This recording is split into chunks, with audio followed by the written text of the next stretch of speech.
ഇന്ന് ബ്രേക്ക്ഫാസ്റ്റ് എന്താണ്? ഇന്ന് ഞാൻ ഉലുവാ ദോശ ഉണ്ടാക്കാം എന്ന് വിചാരിച്ചു. അമ്മ അങ്ങ് പോവല്ലേ ഹോസ്റ്റലിലോട്ട്, അവിടെ ഒന്നും കിട്ടുകയല്ലോ. അപ്പൊ ഉലുവാ ദോശ ഉണ്ടാക്കാന്ന് വിചാരിച്ചു. ഹായ് വിവേക്സ്, ഗോപൂസ് കിച്ചൺ ബ്ലോഗിലേക്ക് എല്ലാവർക്കും സ്വാഗതം. എല്ലാവർക്കും സുഖമെന്ന് കരുതുന്നു.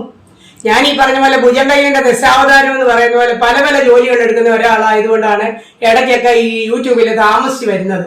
അതുകൊണ്ട് ക്ഷമിക്കണം. അതുകൊണ്ട് കാണാൻ ശ്രമിക്കുക. ഇതൊക്കെ നമുക്ക് വളരെ കോമൺ ആയിട്ട്, എന്ന് വെച്ചാൽ പണ്ട് കാലത്ത് കോമൺ ആയിട്ട് ചെയ്യുന്ന ഒരു ഭക്ഷണമാണ്. ആരോഗ്യത്തിനാണ് വളരെ നല്ലതുമാണ്. ഉലുവയല്ലേ കൂടുതലായിട്ട് ഷുഗറുകാർക്കൊക്കെ വളരെ നല്ലതാണ്. കുറച്ച് എണ്ണ കുറച്ച് ഒഴിച്ചാൽ മതി അവരുണ്ടാക്കുമ്പോഴും. ഞങ്ങളുടെ ചാനല് സബ്സ്ക്രൈബ് ചെയ്യണേ, ഇത് കാണണം, ഷെയർ ചെയ്യണം, വീഡിയോ ഇഷ്ടപ്പെട്ടെങ്കിൽ ലൈക്ക് ചെയ്യുകയും വേണം. ഇന്നലെ രാത്രി അരിയും കുറച്ച് ഉഴുന്നുകൂടെ ഞാൻ കുതിർത്തി വെച്ചിരുന്നു, അത് അരച്ചെടുക്കാൻ പോവാണ്. ഉലുവ കുറച്ച് കൂടുതൽ ഇട്ടിട്ടുണ്ട്, അതും ഇതിനോടൊപ്പം തന്നെ അരച്ചങ്ങെടുക്കാം.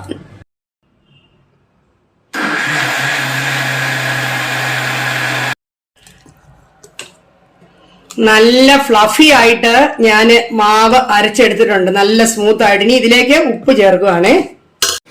ഈ മാവിൽ ഞാൻ എടുത്ത പ്രപ്പോർഷൻ 1.5 ഗ്ലാസ് പച്ചരി, അതേ ഗ്ലാസ്സിൽ 1/4 ഗ്ലാസ് ഉഴുന്ന്, 1/2 ഗ്ലാസ്സിൽ ഇത്തിരി കൂടുതൽ ഉലുവ.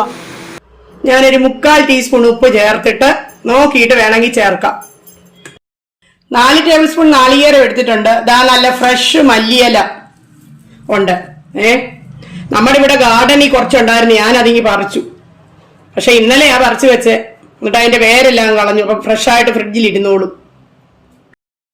നിറച്ച മല്ലിയില ഇതിലേക്ക് ഇടുക. ഒരു 2 പച്ചമുളകും ഒരു വലിയ കഷ്ണം ഇഞ്ചിയും കൂടെ നമ്മൾ ഇതിലേക്ക് ചേർക്കുകയാണ് അരയ്ക്കാനുള്ളതിലോട്ട്.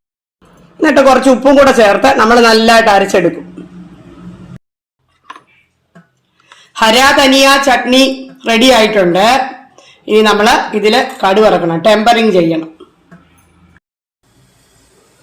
ചട്നി കടുവറക്കാനായിട്ട് നമുക്ക് കുറച്ച് എണ്ണ ഇതിലേക്ക് ഒഴിക്കാം. 1 ടീസ്പൂൺ കടുക്, വറ്റൽ മുളക്, കുറച്ച് കരിവേപ്പില ഇതിട്ട് കടുവറുത്തിടുന്നു. बिना नारियल भी हरा धनिया चटनी बना सकते हैं, फिर उसमें हम नींबू का रस डालना है. അങ്ങനെ ഉണ്ടാക്കുമ്പോൾ നമ്മൾ അതില് നാരങ്ങയുടെ നീരൊഴിക്കുക, നീമ്പുക്ക രസ്. പക്ഷെ ഇവിടെ അത് ആർക്കും ഇഷ്ടമല്ല, അതുകൊണ്ട് ഞാൻ നാളികേരം ചേർത്ത് അരച്ചൂന്നേ ഉള്ളൂ.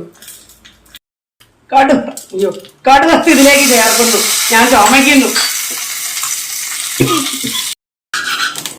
ദോശയിൽ എപ്പോഴും നല്ലെണ്ണ ഒഴിക്കുന്നതാണ് ടേസ്റ്റ് വെളിച്ചെണ്ണയെക്കാട്ടിലും.